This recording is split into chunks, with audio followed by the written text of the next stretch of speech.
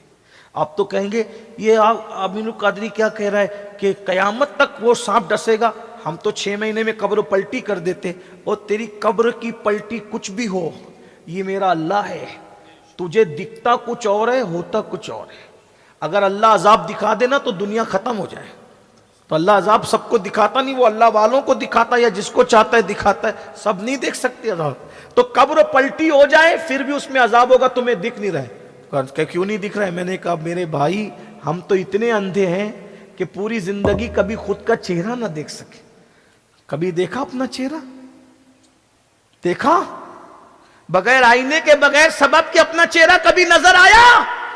جس کو خود کا چہرہ نظر نہ آئے اسے اللہ کا راز کیا نظر آ سکتا ہے؟ اس لیے بہت ہوشیار بننے کی ضرورت نہیں ہے، کچھ چیزیں ایسی ہوتی ہے نظر آئے یا نہ آئے ماننا ضروری ہے۔ کچھ ڈیڑھ ہوشیار ہوتے ہیں۔ ایک مرتبہ امام جعفر صادق تقریر کر رہے تھے، اللہ ہے نظر نہیں آتا۔ ایک ڈیڑھ ہوشیار ہے کہ جو نظر نہیں آتا میں اس کو نہیں مانتا۔ وہاں امام جعفر صادق کا ایک دیوانہ تھا جس کو بہلول کہتے۔ بہلول بہلول بہلول کا مطلب کیا ہوتا ہے؟ خوش مزاج، خود ہنسے دوسروں کو ہنسائے۔ بہلول کا مطلب کیا ہوتا ہے؟ دانش مند، عقل مند، خوبصورت بالا۔ بہلول دیوانہ تھا، امام جعفر صادق کا شاگرد تھا۔ جیسے اس ڈیڑھ ہوشیار نے کہا نا جو نہیں دکھے میں اس کو نہیں مانتا، اس نے اٹھایا پتھر اور دیا دے سے زور سے سر پہ مارا۔ ہائے میرا سر، میرا سر، میرا کیا کر دیا یہ پاگل نے۔ بہلول نے کہا کیا ہوا؟ سر تو نے مار دیا تو ہو کیا؟ درد ہو رہا ہے۔ کہا دکھا کدھر ہے؟ ارے درد ہو رہا ہے، ارے دکھا کدھر ہے؟ او پاگل درد ہو رہا ہے۔ کہا کہ تیرا فلسفہ ابھی تو نے بیان کیا نا کہ جو دکھتا نہیں میں اس کو مانتا نہیں، تو جب تیرا درد دکھتا نہیں تو میں اس کو کیسے مان لوں؟ تو اس کو پتا چل گیا کہ جعفر صادق کے دیوانے نے ایسا چوٹ دے کر کے سمجھایا کہ قیامت تک کے لیے اب سب کو سمجھ میں آ گیا، ارے نادان، جب درد چھپ کر بھی محسوس ہوتا ہے، دکھتا نہیں ہے لیکن ہے درد، ہے نا، موجود ہے نا درد۔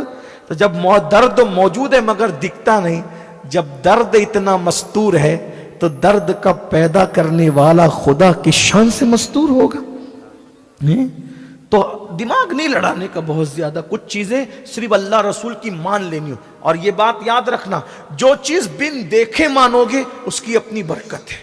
تو بہرحال تو وہ کہتا ہے میں نے 5ویں قبر کھودی تو نہریں تھی، باغات تھے اور بالکل گلستہ کھلا ہوا تھا، اور ایک بندہ تخت پہ مزے سے بیٹھا تھا۔ میں وہ منظر دیکھ کر مسرور ہوا، لیکن اس کی ہیبت بھی مجھے جو وہ بھگانے کے لیے آمادہ ہوئی، تو میں ادھر سے بھاگنے لگا تو مجھ سے آواز آئی غیب سے، کہا ارے اس کو نہیں پوچھتا کہ یہ قبر میں اس شان سے کیوں ہے؟